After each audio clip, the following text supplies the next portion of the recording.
Hello दोस्तों, welcome to Doval talk. एक चीज यार हम सभी चाहते हैं कि फर्स्ट अटेम्प्ट में हम किसी ना किसी गवर्नमेंट एग्जाम को क्रैक कर दें, उसके बाद हमारी जॉब लग जाए और फिर हम अपनी बाकी की लाइफ को एंजॉय कर सकें, जिसके लिए हम मेहनत भी बहुत ज्यादा करते हैं। पर जिस हिसाब से हम मेहनत करते हैं ना, उस हिसाब से हमें रिजल्ट नहीं मिल पाते, क्योंकि हमारा पढ़ने का तरीका सही नहीं होता है। तो आज की वीडियो में हम यही बात करेंगे कि पढ़ने का सही तरीका क्या होना चाहिए।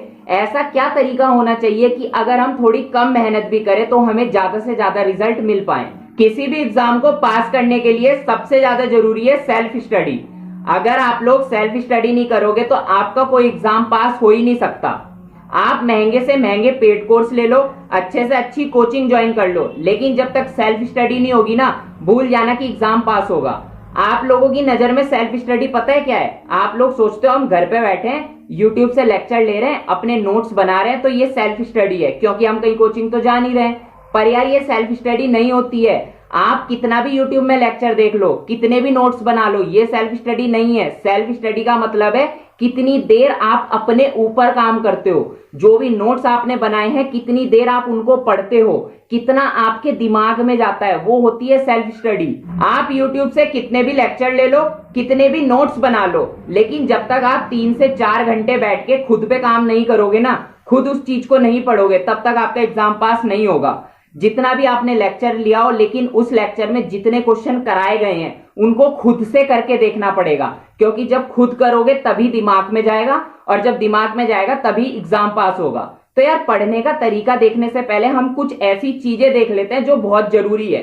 जब भी आप पढ़ाई करो ना, तो कभी भी पढ़ाई बेड पे बैठ के तो मत करना, क्योंकि मैं इस चीज को ना आपको एक एग्जाम्पल से समझा देता हूं। मान लो आप और मैं कहीं घूमने गए, हम पहुंच गए सीधा एक ग्राउंड पे जहां पे बच्चे खेल रहे हैं, तो आपके दिमाग में सबसे पहली बात क्या आएगी कि ये ग्राउंड है, यहां पर खेला जाता है और एक्सरसाइज की जाती है। ऐसे ही आपका बेड होता है, बेड में सबसे पहला ख्याल यही आता है कि यहाँ पे सोया जाता है। तो जब भी आप बेड पे बैठ के पढ़ाई करोगे ना, आपको नींद आएगी ही आएगी। हमारा दिमाग ऐसे ही काम करता है, जिस चीज में हम रोज कुछ चीज करते हैं वही हमारे दिमाग में आती है। बेड पे हम रोज सोते हैं तो नींद हमें आने लग जाती है जब हम बेड पे पढ़ाई करते हैं। तो बेड पे पढ़ाई नहीं करनी है। अब आपके लिए मैं ये नहीं कह रहा हूं कि प्रॉपर स्टडी टेबल ही होना चाहिए, ऐसा कुछ नहीं है, पर एक जगह ऐसी जरूर होनी चाहिए आपके घर पे जहां पर आप सिर्फ पढ़ाई करते हो, ताकि जब भी आप उस जगह पे जाओ आपके मन में सबसे पहला ख्याल यही आए कि यार यहाँ पे पढ़ाई की जाती है और यहाँ पर मैं पढ़ाई करूंगा। जब भी आप उस जगह पे जाओगे आपके मन में यही ख्याल आएगा, यार ये पढ़ाई करने की जगह है, यहाँ पर पढ़ाई की जाती है। तो आपको ना तो नींद आएगी, ना आप बोर होगे, और जब बोर नहीं होगे तो ज्यादा से ज्यादा देर तक पढ़ पाओगे। और सेकंड चीज, पढ़ने का टाइम क्या होना चाहिए ये भी आपको ध्यान में रखना है। अगर आप साइंस को देखोगे या लोगों की रिसर्च को देखोगे तो उसके हिसाब से तो सुबह सबसे बढ़िया होता है पढ़ाई करने का टाइम, लेकिन आप ये चीज मत देखो। आप अपने आप को देखो कि आपका कंसंट्रेशन कब बनता है। आपको क्या सुबह पढ़ना अच्छा लगता है, या आप सुबह जबरदस्ती पढ़ रहे हो, या आपको नाइट में पढ़ना अच्छा लगता है? जब भी आपको पढ़ना अच्छा लगता है आप तब पढ़ाई करो, क्योंकि पढ़ाई यार अपनी मर्जी से ही तो होगी। अगर कोई जबरदस्ती आपको बोल दे ले बैठ के 2-3 घंटे ये काम कर, जबरदस्ती में तो नहीं कर पाओगे। जब आपके अंदर खुद के अंदर कॉन्फिडेंस होगा, मोटिवेशन होगा, तो ज्यादा से ज्यादा देर आप पढ़ पाओगे। तो जो टाइम आपके लिए कंफर्टेबल है आप उसी टाइम में पढ़ो।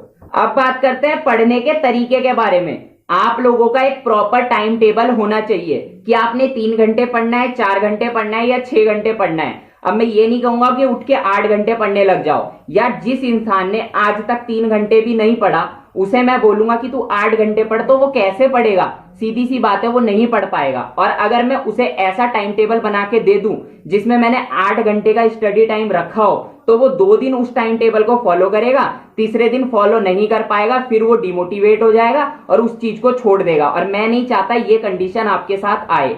तो जितने भी घंटे आप पढ़ सकते हो, जितने घंटे आप कंफर्टेबल हो, उतने घंटे का एक टाइम टेबल बनाओ। और टाइम टेबल के साथ साथ टारगेट बेस्ड पढ़ाई करो। टारगेट बेस्ड पढ़ाई का मतलब है टारगेट बनाओ। मतलब आज मुझे 2 टॉपिक खत्म करने हैं तो करने हैं, मैं 2 से 3 टॉपिक पे नहीं जाऊंगा, लेकिन इन 2 टॉपिक को खत्म करूंगा, और ऐसा खत्म करूंगा कि इन 2 टॉपिक को फिर 1 महीने तक पढ़ने की जरूरत ना पड़े। क्योंकि हमारी गलती यही है, आज हमने कुछ पढ़ लिया, कल या परसों उसको भूल गए, परसों फिर वही पढ़ा। जब यार 2-2, 3-3 दिन छोड़ के सेम ही चीज पढ़ते रहोगे तो नई चीजें कब पढ़ोगे? और जब तक नई चीजें नहीं पढ़ोगे तब तक यार एग्जाम पास करना तो भूल जाओ।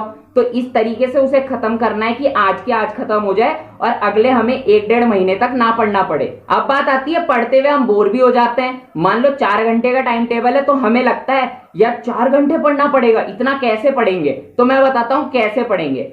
सबसे पहले अगर आपका 4 या 5 घंटे का टाइम टेबल है तो उसमें से 1 घंटा उठाओ। 1 घंटा पूरा पढ़ाई नहीं करनी, वरना उस 1 घंटे में ही बोर हो जाओगे, आगे पढ़ने का मन ही नहीं करेगा। 1 घंटे को डिवाइड करो 20 मिनट, 10 मिनट, 20 मिनट, 10 मिनट में। 20 मिनट पढ़ाई करोगे, 10 मिनट ब्रेक लोगे, फिर 20 मिनट पढ़ाई, 10 मिनट ब्रेक। इससे यह फायदा होगा कि आप जब 20 मिनट पढ़ोगे ना, आपको लगेगा यार 20 ही मिनट तो पढ़ना है, 20 मिनट ज्यादा थोड़ी होते हैं, आप पढ़ लोगे मजे में। फिर 10 मिनट ब्रेक लेके 20 मिनट फिर पढ़ लोगे, तो इससे आपको ज्यादा हैवी नहीं लगेगा। दिमाग को ये मत बताना कि मैंने 6 घंटे पढ़ना है, दिमाग को ये बताना मैंने 20 ही मिनट पढ़ना है। बेवकूफ बना दो अपने दिमाग का, यार 20 ही मिनट तो पढ़ना है, पढ़ लूंगा, 10 मिनट ब्रेक लेके फिर 20 मिनट पढ़ लूंगा। और ये 20-20 मिनट करके कैसे आपके 4 से 5 घंटे कवर हो जाएंगे आपको पता ही नहीं चलेगा। अब एक एग्जांपल देता हूं आप लोगों को। सबसे पहले 20 मिनट तो आप कॉन्सेप्ट सीखो। मान लो आप मैथ पढ़ रहे हो तो मैथ का कोई भी चैप्टर ले लो, उसका कॉन्सेप्ट 20 मिनट में सीख लो। उसके बाद 10 मिनट ब्रेक ले लो और उसके बाद अगले 20 मिनट में उस कॉन्सेप्ट से रिलेटेड सारे क्वेश्चन कर लो। इसका यह फायदा होगा कि 20 मिनट आपने कॉन्सेप्ट को भी दे दिए, आपको बिल्कुल समझ आ गया कि हाँ क्वेश्चन ऐसे होना है। 10 मिनट आपने ब्रेक लिया, आपका माइंड फ्रेश हुआ, अगले 20 मिनट आपने फिर उन क्वेश्चंस को भी कर लिया। इससे आपके माइंड में ना तो लोड पड़ेगा, धीरे धीरे चीजें भी खत्म होगी। सारी चीजें हमारे ऊपर होती है कि हम इस माइंड को बोलेंगे क्या। अगर हम इसे ये बोल देंगे ना यार 12 घंटे पढ़ना पड़ेगा, तो ये परेशान हो जाएगा, यार 12 घंटे कौन पढ़ेगा। लेकिन हम ये बोलेंगे ना यार 20 ही मिनट तो पढ़ना है, फिर गैप लेना है, फिर 20 मिनट पढ़ना है, तो माइंड को भी लगेगा हाँ ये तो हो सकता है, फिर पढ़ाई भी हो जाएगी। एक चीज और याद रखना, आप लोगों ने चीजों को कनेक्ट कर करके पढ़ना है। जब चीजें कनेक्ट होगी ना तो दिमाग में ज्यादा जाएंगी। मान लो आप परसेंटेज चैप्टर पढ़ रहे हो तो आपको पता होने चाहिए इसमें कितने पार्ट होंगे, हर एक पार्ट का एक क्वेश्चन नोटबुक में लिख देना। मान लो परसेंटेज में सबसे पहले आए सिंपल परसेंटेज के क्वेश्चन, परसेंटेज को फ्रैक्शन में कैसे बदलेंगे, फ्रैक्शन को परसेंटेज में कैसे बदलेंगे। फिर आए आपके सक्सेसिव वाले कॉन्सेप्ट के क्वेश्चन, फिर आए आपके इनकम एक्सपेंडिचर वाले क्वेश्चन, फिर आए आपके मिक्सर वाले क्वेश्चन।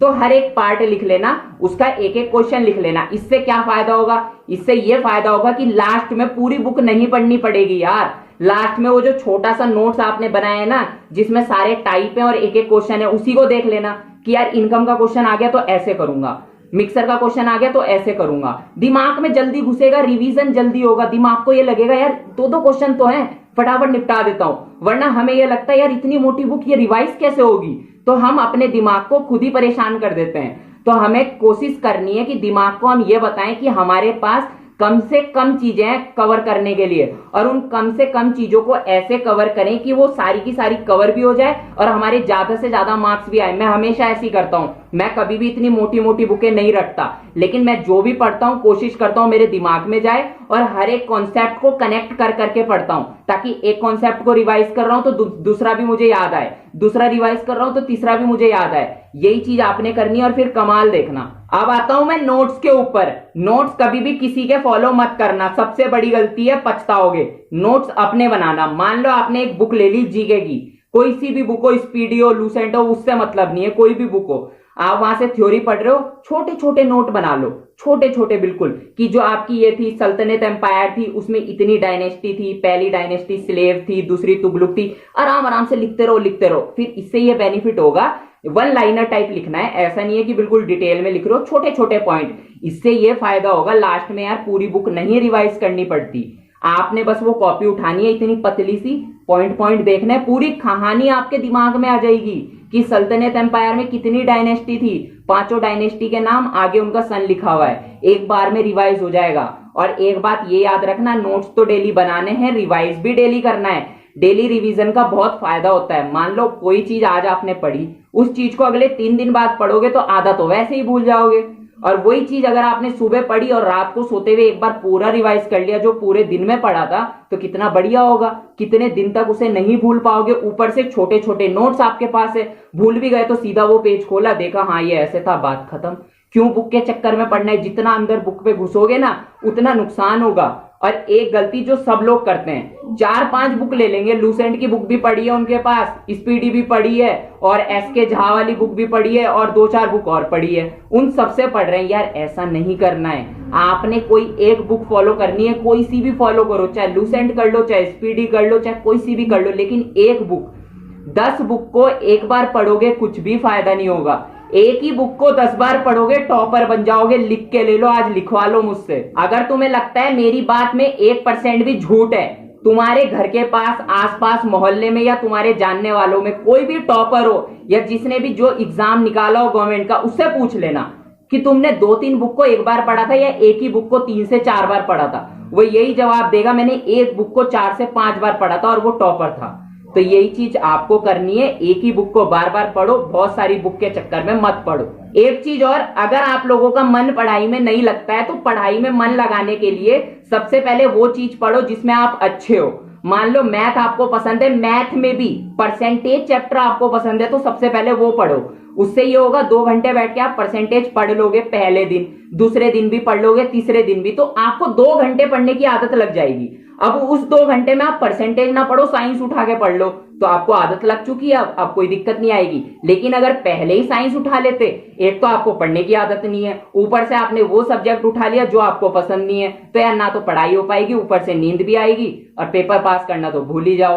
तो ये कुछ तरीके होते हैं, छोटे छोटे, सुनने में छोटे हैं बहुत, लेकिन इनका फायदा बड़ा होता है। तो आज से ये सब चीजें फॉलो करो और मुझे बताना कितना फायदा हुआ है। मिलते हैं अपनी नेक्स्ट वीडियो में, तब तक के लिए गुड बाय।